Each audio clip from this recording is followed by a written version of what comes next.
ఇది మీకు తెలుసా? దగ్గు వెంటనే తగ్గాలంటే ఏం చేయాలో అయితే వినండి. గ్లాసు నీటిలో చిన్న అల్లం ముక్క వేసి మరిగించి ఆ నీటిని తాగాలి. అలాగే రుచి కోసం కాస్త తేనె కలుపుకోవచ్చు.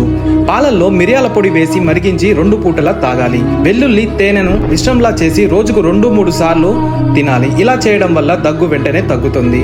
అలాగే పాలల్లో చిటికెడు పసుపు వేసి 2 పూటలా తాగాలి. పొడి దగ్గుంటే వెల్లుల్లి తినాలి. గ్లాసు నీటిలో చిటికెడు పసుపు వేసి కొద్దిగా అల్లం రసం కలిపి తాగితే ఫలితం ఉంటుంది.